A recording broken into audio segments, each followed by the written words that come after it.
Hi hello welcome back to my channel. కొత్తగా recipe ఏదైనా తినాలనిపించినా, స్పైసీగా ఏదన్నా తినాలని అనిపించినా ఈ రెసిపీ ట్రై చేయండి ఒకసారి. గ్రీన్ చిల్లీస్తో చాలా బాగుంటుంది. ఎలా చేయాలో చూద్దాం. ముందుగా కొన్ని పచ్చిమిరపకాయలు తీసుకొని దాన్ని శుభ్రంగా నీళ్ళలో కడుక్కొని ఇలాగా కొద్దిగా ఒక 5 మినిట్స్ ఆరబెట్టుకోవాలి. నేను ఒక 15 నుంచి 20 పచ్చిమిరపకాయలు తీసుకున్నాను. మీకు ఎన్ని కావాలంటే అన్ని తీసుకోవచ్చు. తీసుకొని ఇలాగా వీడియోలో చూపిస్తున్నట్టుగా చాకుతో దాన్ని స్ట్రైట్‌గా ఇలా కట్ చేసుకోవాలి. మనం రెసిపీ చేసినప్పుడు స్పైసెస్ అన్నీ దానికి అంటేలా ఉంటాయన్నమాట. ఇప్పుడు ఒక స్పూన్ సాల్ట్ వేసుకొని పచ్చిమిరపకాయలన్నిటికి ఇలా స్లోగా పట్టించాలి. అన్నిటికీ కలవాలి ఉప్పు. కలిసిన తర్వాత ఇప్పుడు దీన్ని మనం స్టీమ్ చేసుకుందాము.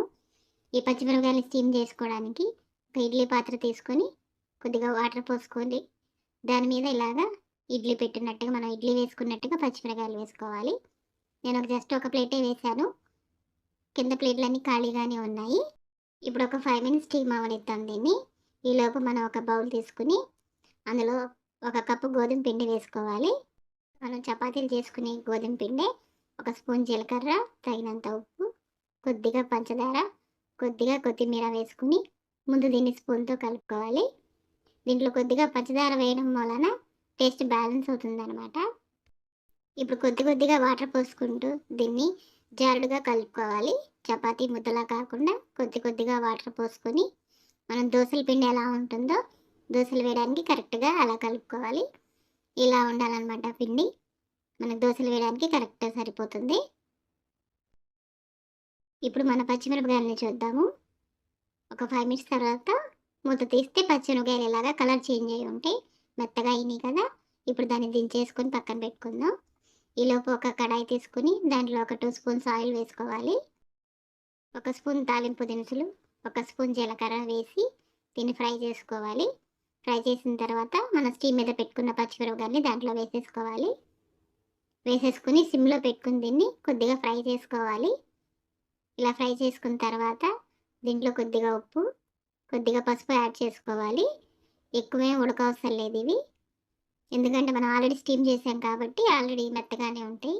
ఇప్పుడు పసుపు ఉప్పు వేసిన తర్వాత ఇలా కలుపుకొని ఒకసారి కొద్దిగా పెరుగు తీసుకున్నాను నేను. ఫ్రెష్ ఇంట్లో ఉండే పెరుగు ఒక అరకప్పు తీసుకుంటే సరిపోతుంది. ఒక అరకప్పు పెరుగు వేసి ఒకసారి కలుపుకోవాలి బాగా. ఇప్పుడు దీంట్లో ఒక అరకప్పు వాటర్ కూడా తీసుకున్నాను నేను. అదే కప్పుతో కొద్దిగా వాటర్ తీసుకుని దీంట్లో యాడ్ చేసుకోవాలి. మన కర్రీ కుక్ అవ్వడం కోసం అన్నమాట వాటర్.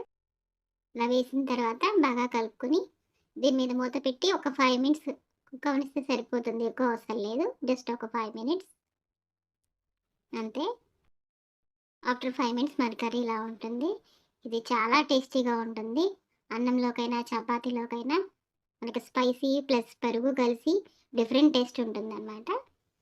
ఈ పక్కన మనం ఒక పెనం తీసుకుని ఒక స్పూన్ నూనె వేసుకొని దీన్ని కాటన్ క్లాత్తో కానీ టిష్యూతో కానీ స్ప్రెడ్ చేసుకోవాలి. ఇప్పుడు ఇందాక మనం తయారు చేసి పెట్టుకున్న పిండిని తీసుకొని ఒకసారి కలుపుకోవాలి. కలుపుకొని మనకి ఏ సైజులో అయితే దోశ కావాలో అంత క్వాంటిటీలో పిండి వేసుకోవాలి. నేను ఒక 4 గరిటెలు తీసుకున్నాను. మీకు ఏ సైజులో కావాలంటే అంత తీసుకోండి. తీసుకొని మనం దోశలాగా స్ప్రెడ్ చేసుకోవాలి.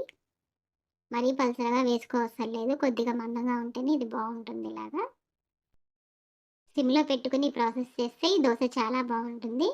కొద్దిగా పచ్చిదనం పోయిన తర్వాత ఒక స్పూన్ ఆయిల్ తీసుకొని చుట్టూ వేసుకోవాలి. చుట్టూ పైన అలా కవర్ అయ్యేలాగా ఆయిల్ తీసుకొని రెండు వైపులా దీన్ని మన చపాతీ కాల్చినట్టు కాల్చుకోవాలన్నమాట. ఇప్పుడు రెండో వైపు కూడా స్లోగా వదులు చేసుకుని ఫ్లిప్ చేసుకుని రెండు వైపులా కాల్చుకోవాలి. అంతే, మనకి స్పైసీ కర్రీలోకి వీట్ ఫ్లోర్ దోశ రెడీ అయిపోయింది. సేమ్ ప్రాసెస్లో ఇంకో దోశ వేసుకుందాము.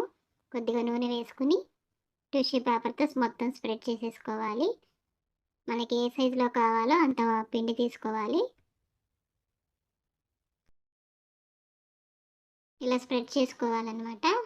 మందంగా వేసుకుంటే నీ దోశలు చాలా బాగుంటాయి కర్రీలోకి, పలసగా కంటే.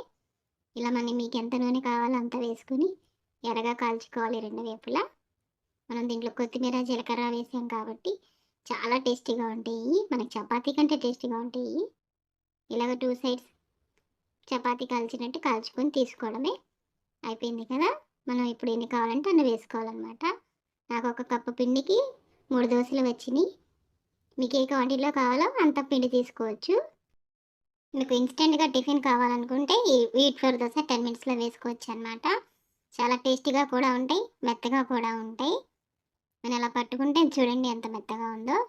ఇలాగా దీన్ని మనం చేసుకున్న గ్రీన్ చిల్లీ కర్రీతో తింటే సూపర్ కాంబినేషన్. చాలా బావుంటుంది స్పైసీగా. నచ్చితే లైక్ చేయండి. Thanks for watching.